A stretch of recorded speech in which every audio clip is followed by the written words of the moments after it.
Hello friends, welcome to the sociology lecture series for UPSC optional. इस video lecture में हम cover करेंगे next topic, that is Max Weber authority. Okay, तो last lecture में हमने पढ़ा था अबाउट आइडियल टाइप। तो वेबर क्या कहते हैं कि कोई भी सोशल फिनोमिना या सोशल एक्शन को हमें स्टडी करना है तो हमें क्या करना चाहिए, उसका आइडियल टाइप क्रिएट करना चाहिए। आइडियल टाइप क्या है ये मैंने प्रीवियस लेक्चर में एक्सप्लेन कर दिया है, so you can go and watch that video.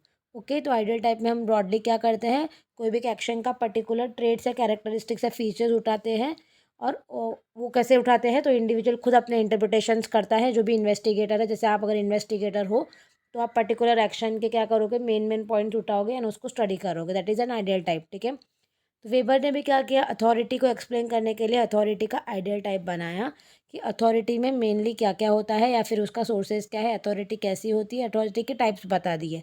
Okay, तो ये वेबर का कंसेप्ट है अथॉरिटी का। इसका मतलब ये नहीं है कि यही एक कंसेप्ट है, this is made by Weber upon his conception. Okay, उसके इंटरप्रिटेशन के बेस पे बना है। So firstly he differentiates between the power and authority. Okay, so power क्या होता है, capability of an individual to influence others irrespective of their will, यानी कि अपना जोर दिखाना भले सामने वाले की मर्जी हो या ना हो। पर अथॉरिटी का मतलब होता है कि लेजिटिमेट, यानी कि ये पावर आपको कोई जायज़ सोर्स से मिला है। ठीक है, फॉर एग्जांपल कोई अगर गुंडा कोई ज़ोर ज़बरदस्ती करता है देन दैट इज़ कि उसके पास पावर है बट उसके पास अथॉरिटी नहीं है, बट गवर्नमेंट है। या फिर ट्रैफिक पुलिस अगर वो आपको पकड़ते हैं बिकॉज वाई दे अपना पावर क्यों दिखाते हैं पुलिस वगैरह आपको, बिकॉज उनके पास क्या है, अथॉरिटी है। अथॉरिटी मतलब क्या, लेजिटिमेसी है। लेजिटिमेसी कैसे है, तो लॉ, अपने इंडिया के कानून ने, अपने जो एडमिनिस्ट्रेशन का जो सिस्टम है, उन्होंने ये अधिकार दिया है पुलिस वालों को, इसलिए वो आप पर पावर दिखा सकते हैं। तो ये होता है लेजिटिमेट पावर, यानी कि जो अथॉरिटी है वो लेजिटिमेट पावर है। ओके, सो ये डिफरेंस है, keep this in mind. And then वो कहते हैं कि अथॉरिटी के आइडियल टाइप्स बताते हैं कि अथॉरिटी क्या है, मेजरली 3 एलिमेंट्स है अथॉरिटी के, यानी कि 3 सोर्स पे अथॉरिटी होती है। अथॉरिटी का सिंपल मीनिंग है अधिकार हिंदी में। ओके, सो इंसान को 3 सोर्स से अधिकार मिल सकते हैं। एक होता है ट्रेडिशनल अथॉरिटी।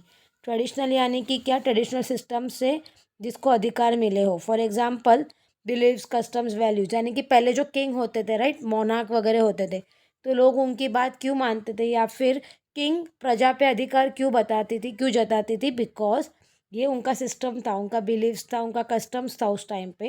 तो ये ट्रेडिशनल परंपरा थी कि हम राजा को क्या है, प्रजा पर राज करना है, हम प्रजा को राजा की बात माननी पड़ेगी। ये उस टाइम का वैल्यू, कस्टम, सिस्टम जो भी था वो ट्रेडिशनल वैल्यूज़ था।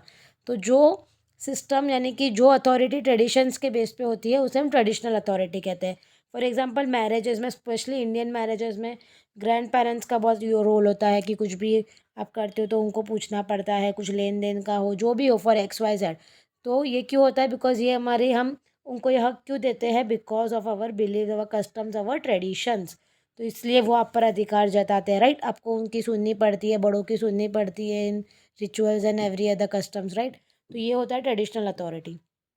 तो वेबर कहते हैं कि गेरोंटोक्रेसी भी मतलब कि इन्वॉल्व रूल्स बाय एल्डर्स। तो रूल, जो एल्डर्स हम पर रूल करते थे पहले के टाइम पे, एल्डर्स की बहुत एक रिस्पेक्ट होती थी, एक उनका बहुत हक होता था, लाइक हर एक चीज़ पे उनके पास अथॉरिटी होती थी and family members use to listen them. अभी ठीक है, बात अलग हो गई है, बट उसी टर्म को ये क्या कहते हैं, गेरोंटोक्रेसी कहते हैं। ठीक है, यानी कि एल्डर्स का रूल हुआ करता था।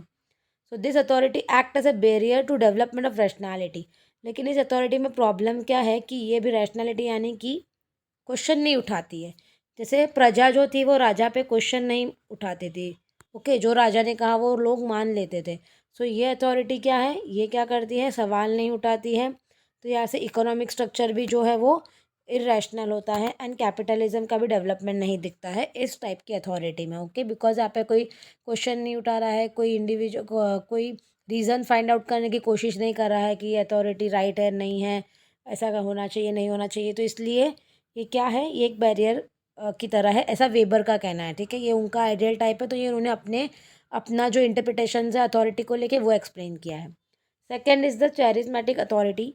तो कैरिज्मेटिक अथॉरिटी, इसको कैरिज्मा भी बोलते हैं हम।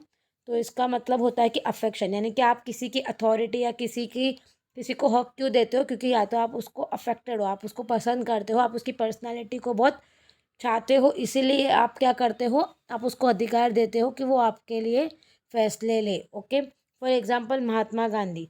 तो हमने देखा है फ्रीडम स्ट्रगल में, राइट, कि महात्मा गांधी को मासेस यानी कि लोग काफ़ी मानते थे। ओके, उन्होंने कहा कि नॉन कोऑपरेशन करना है तो लोगों ने सपोर्ट दे दिया सिविल डिसोबीडियंस में, देन जितने भी मूवमेंट्स हुए हमारे फ्रीडम स्ट्रगल के, बिकॉज उनमें एक वो कैरिज्मा था, उनमें एक वो अफेक्शन था लोगों को उनके प्रति, उनकी पर्सनालिटी के प्रति बहुत ऐसे लव था, अफेक्शन था, इसीलिए लोगों ने उनकी बात मानी, उनकी अथॉरिटी स्वीकार की। ओके, बट लेकिन इसमें प्रॉब्लम क्या है, वेबर कहता है if followers fail to recognise as a leader then this he ceases to remain one. हाँ, अगर इसमें आप जो मेन आपका लीडर था, फॉर एग्जांपल मोदी जी, अगर उनको लोगों ने लीडर मानने से अस्वीकार कर लिया, यानी उनको लीडर मानने से रिजेक्ट कर दिया उनको, तो फिर ये जो अथॉरिटी है वो आपकी फेल हो जाती है। ओके, तो ये खाली क्या है, जैसे आप एक्टर्स को फॉलो करते हो, उनको मतलब एक्टर्स आपको जो इन्फ्लुएंस करते हैं, आजकल सोशल मीडिया इन्फ्लुएंसर्स भी काफ़ी आ गए हैं, तो वो आपको इन्फ्लुएंस करते हैं, वो जो प्रोडक्ट यूज़ करते हैं वो आप भी खरीद खरीद लेते हो, राइट। तो ये क्या है, मतलब उनकी authority in the sense directly आप पर नहीं है, बट इनडायरेक्टली आप उनका कहना मान रहे हो, so that is because of their charisma. Okay, so इसके वजह से आप ऐसा करते हो, बट अगर वो फ्लॉप हो गए हैं, आप उनको नापसंद करने लगोगे, तो ये जो अथॉरिटी है वो ख़त्म हो जाएगी, then you will not listen to them. Okay, so ये स्टेबल अथॉरिटी नहीं है। Then third comes is the legal rational authority, यानी कि यहाँ पर लोग आप पर अधिकार इसलिए जताते हैं बिकॉज उनको लॉ ने अधिकार दिया है। फॉर एग्जाम्पल, अगर आप पर प्रेसिडेंट अगर कुछ आपको बोलेगा तो you will accept because president को कॉन्स्टिट्यूशन ने पावर दिए है, right. So this is a example bureaucrats, ठीक है, आप कोई ऑफिसर की बात क्यों मानोगे, क्योंकि उनको हमारे कानून ने क्या दिया है, अधिकार दिया है, ये तो इसलिए आपको तो है उनकी बात माननी पड़ेगी। ओके, तो ये प्योरेस्ट टाइप ऑफ ब्यूरोक्रेसी को वो कहते हैं कि it is the purest type of exercise of legal authority. क्या ब्यूरोक्रेसी का अच्छे से एग्जांपल ले सकते हो कि कैसे एक लीगल बेस पे कोई आप पर क्या कर सकता है, हुकूमत यानी अधिकार जमा सकता है। सो एक्चुअल अथॉरिटी, सो अब ये तो हो गया लीगल रैशनल अथॉरिटी, तीनों टाइप्स की अथॉरिटी हमने समझ ली है। आगे वेबर कहते हैं कि actual authority can be a combination of above ideal types. तो ऐसा नहीं है कि पर्टिकुलर कोई भी एक ही अथॉरिटी हो, तीनों का मिक्सचर भी या कॉम्बिनेशन भी आपको देखने मिल सकता है। एग्जाम्पल, जो नेहरू जी थे, तो वो अथॉरिटी थी उनके पास, क्यों थी उनके पास अथॉरिटी, तीनों सोर्स थे उनके पास। एक तो वो ऐसी ऐसी बातें करते थे, if you listen in speech, तो उनके जो ट्रेडिशंस थे, उनकी जो बातें थी, उनके जो बिलीव्स था, तो उनको भी लोग काफ़ी मानते थे, ठीक है। इसीलिए उनकी जो पर्सनालिटी थी, देन कैरिज्मा भी था उनमें, एंड देन बाद में इलेक्ट होकर भी आए थे, तो लेजिटिमेट पावर भी था उनके पास, लीगल के बेस पे पावर भी था। तो तीनों पावर था, इसीलिए क्या कि लोगों ने उनकी अथॉरिटी स्वीकार भी की थी। So particular type of authority may change over time and transform into another type.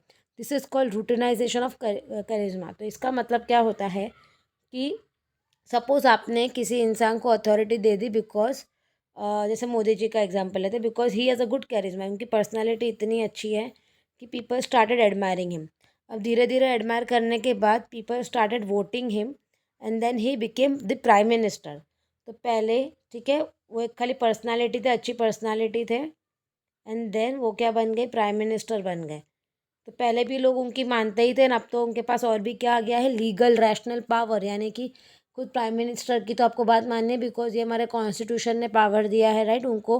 तभी वो आप लोग ने उनको वोट करके जीता है, तो now you have to listen to him because now he is having, तो पहले तो लोग मानते ही थे because he was having charisma, but now he is having the legitimate power. Okay, because he has derived this authority from legal laws. Okay, मतलब अभी वो प्राइम मिनिस्टर है, तो अभी वो एक लीगल पोस्ट पे भी आ गए हैं, तो इसलिए लोगों को क्या है, उनकी अथॉरिटी माननी पड़ेगी। तो यानी कि एक अथॉरिटी से अब दूसरे में इनका ट्रांसफ़र हो गया, that is called as routinization of charisma.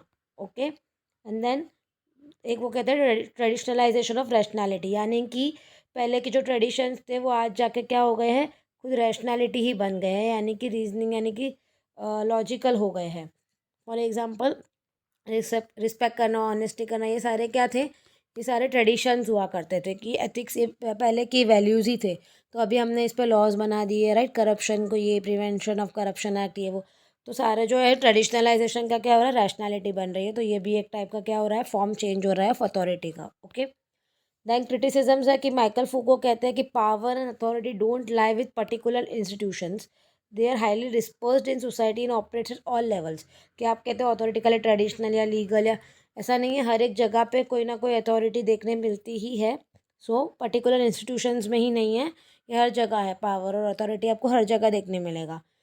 Then Robert dial कहते हैं कि अथॉरिटी सिचुएशनल, वन में hold different kind of authority, it is also relative. Okay, तो मतलब अभी फॉर एग्जाम्पल एक अगर ऑफिसर है, तो अभी आप पर वो अथॉरिटी दिखा रहा है, पर कहीं ना कहीं उसके ऊपर भी कोई सीनियर बैठा है, राइट? तो इस पर उसका हक नहीं चलने वाला है। तो बहुत सारी डिफरेंट टाइप की अथॉरिटी होती है समाज में और एक दूसरे से रिलेटिव होती है। तो इनके जो मेजर जो इनके क्रिटिसिज्म्स है वो पावर पे लेकर है। तो जो हम जब हम इनका पावर पे आइडियल टाइप स्टडी करेंगे वेबर का, then we will discuss at that time. So अभी के लिए इतना ही था। If you have any doubts let me know in the comment section below. Thank you for watching.